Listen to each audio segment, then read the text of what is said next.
If you're so much in people's face, if you're continually there, they're naturally going to grow tired of you. They're naturally going to think that you're kind of weak, that you're trying too hard for attention. They may not say it, but they feel it, a slight level of contempt from within. And so if you disappear for a day or several days or a week, people are going to start thinking about you and they're going to wondering, maybe there's something going on. Maybe he's disappeared for this reason or that. And as they think about you, and as they maybe fantasize about what's going on in your mind, it's kind of creates a sort of a seductive process.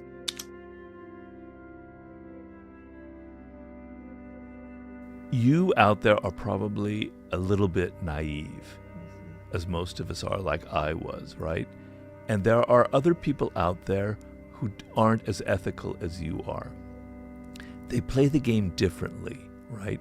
They're not so concerned with the rules. They bend the rules and you obey the rules, right? And they have the advantage over you because they're willing to do more than you're willing to do.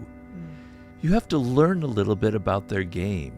You have to play a little bit about what they're doing. You have to play a little bit of hardball back at them, and you have to do it better. Because what's wrong with a lot of villains is they're actually not as smart as you think. They're operating on emotion. They're pushing people around. They're powerful. They think they're so great. They're egotistical. They're grandiose. They think that they can't do no wrong. You need to be strategic in dealing with people who are manipulative. If you can be strategic, then you have the upper hand, right? Because I don't think a lot of times villains aren't as strategic as you think. I think that's what I meant. I look around me and I think the main fault I see in reading the news and in dealing with people is they don't think long term. They're just reacting in the moment. And I call this tactical hell, as opposed to being strategic in life. Tactical hell is you're continually just reacting to what other people are doing. If you can lift your head out of the moment and think a few steps ahead and think, what is it that will actually bring me success? Not just immediately against this person, but 3 or 4 steps down the road. Elevate your mind above the battlefield and think ahead and game it out. And sometimes what you think is going to work immediately is actually the worst thing you can do. I'll take a political example right now that's in the news. It had to do with the recent possible shutdown of the government. And Chuck Schumer, as we all know, eventually folded and he agreed not to shut it down and he voted for the budget. And he said that the shutdown would have been the worst thing that could have happened. Okay? But in strategic thinking, which is something that I study very deeply, that was definitely the wrong move to make. It was reacting. It was being tactical and not being strategic.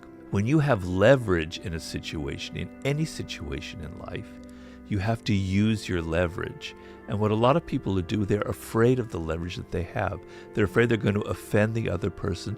They're afraid they're going to go too far, and they kind of compromise and they don't use what they actually have. And what that signals is, you're weak, we can play you, and the next time around, we're going to negotiate the hell out of you. We're going to beat you, okay?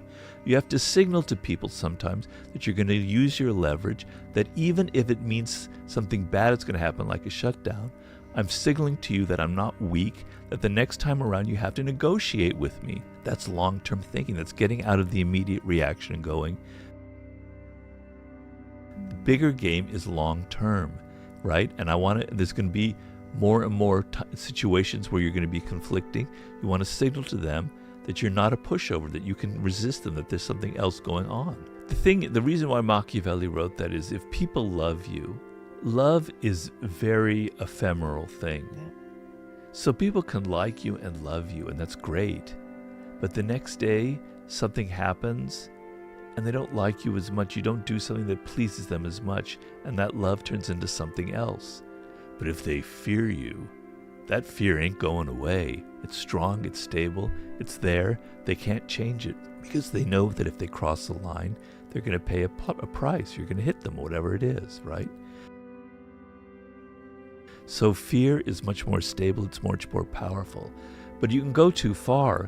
If you're an employer of a company and everybody's afraid of you, they're not going to tell you the truth. They're going to nuance everything that they say to you, so you're not going to know what's really happening in the world. They're not going to tell you what you need to hear. They're not going to be as creative. They're not going to share their own ideas. So you can go too far with that, right? So for specific situations, I always tell people and clients that I consult with, you want to have the touch of fear. You want them to think that if they mess with you, they're going to pay a price, that they can't push you around. That's not the only thing they feel about you. They do like you, but there's a little undercurrent of, I respect that person, and if I don't do certain things, I'm going to pay a price for that. Is you want a cohesive team, you want a group of people around you who are all working on the same page. But if you spoil them, if you let them do whatever they want, then they will do whatever they want. But if ever occasionally you set an example, you punish someone, you show that there are limits to what they can do, it's a very, very effective means of management, of controlling people, of giving them leeway, because you want people to be creative, you want people to enjoy their work. It's something that I practice as well with people who work for me. Occasionally, I want you to know that there are limits. You cross them, I will get really upset with you, right? But generally, I try to be very nice. But that occasional use of the whip is much more effective than if you're whipping people all of the time, or if you have no whip at all in your hand. When I look at the world, when I'm being alive, just being alive as I am right now, it's actually a very strange feeling to be alive, because I came very close to death. And it made me realize that despite all of the horrible things that are going on in the world, it's actually incredibly insane that we humans are at this moment in history, that in the course of 30,000 years, we went from being whatever we were to having all this incredible power. We are these insane animals. This consciousness that we have is this unbelievable gift. We have these brains that are by far the most complex organisms in the universe. Scientists have demonstrated that. But we're not aware of any of these things. We take it all for granted. And it's a book that's trying to open your eyes up to all of the sublime aspects of just being alive, of the history of the cosmos, of ancient history, of what it was like when we were children, of how our brains are formed, about our relationship with animals who have consciousness that we can interact with other species, with love and how sublime love can be, with history, with death itself. We have capabilities that we don't even tap into, that we're only using a small part of our brain, that we're only using a tenth of the energy that we actually have. It's our minds that are holding us back, and that we're gifted with these powers that are not being used. And I have examples of humans who've been in situations that are incredibly stressful, incredibly difficult, and they overcame them. They were able to tap into those powers because they were facing death, essentially. They were facing something very terrible. And so we have these powers that we're not even aware of. And circumstances will force them upon us. So if you're facing stress, if you're facing difficulty, you will feel this other energy that flows through you. It's very human, it's very powerful. You have a lot of possessions in this world. You have your car, your house, the money that you saved. All these things, even your loved ones, can eventually be taken from you, and they will be taken from you at some point in life, because that's the nature of our transient existence. The one thing that you own that can never, ever be taken away from you, ever, until you die, is your time. So when you're born, you have so much time to live. It's your time. You possess it.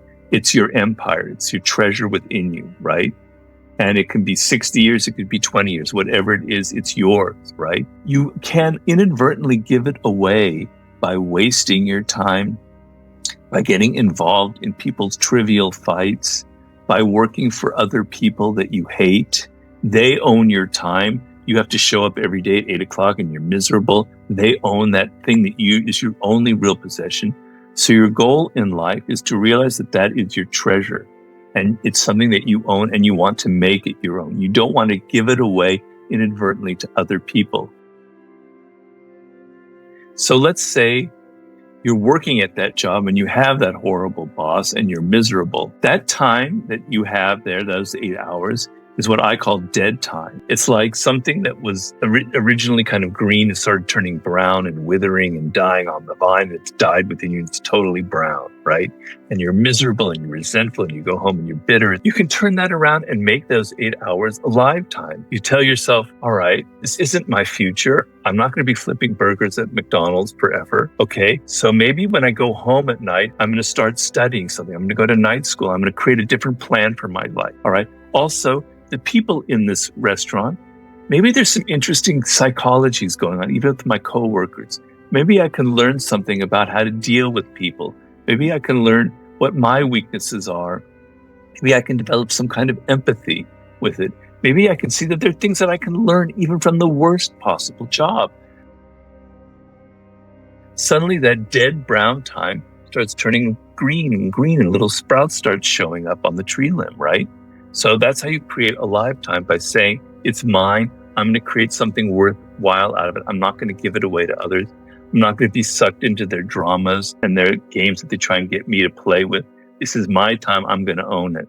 If you're an individual and you're entertaining an idea, you might be a little bit skeptical and you might tell yourself, maybe that's not the best idea. Maybe after a couple hours, you see from another angle and you go, maybe I shouldn't follow that path. That doesn't seem quite right.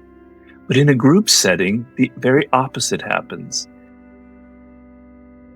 When a group starts entertaining an idea, that ability to step back and detach and to analyze it suddenly goes out the window, right? Because other people are focusing on this idea, and you get caught up in the group mentality, and suddenly everybody is signing off on this idea and not reflecting on the possible negative consequences. So if you're an individual and you choose a particular path and it fails, you're going to pay terrible consequences. The stakes are high. So naturally, you're going to think more deeply about the possibilities. But when you're in a group and the boss is advocating some kind of ridiculous scheme that everyone's kind of buying off on, in the back of your mind, you go, if this is wrong, if it fucks up, well, I'm not going to blame because it's everybody else there. So all of these kind of group mentalities start kicking in, and it's kind of a madness. It's a kind of delusionary process.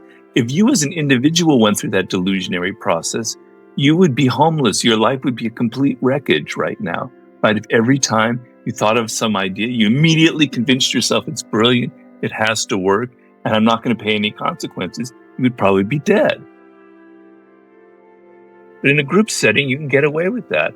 Oh, yes. And how many Hollywood meetings, when I worked in Hollywood before that, did I actually see with my own eyes this very dynamic, where some really bad script was being entertained by some producer, but because the producer liked it, everyone was now felt the need to kind of say, yes, I think it's pretty good, even though everybody knew it was a shit script.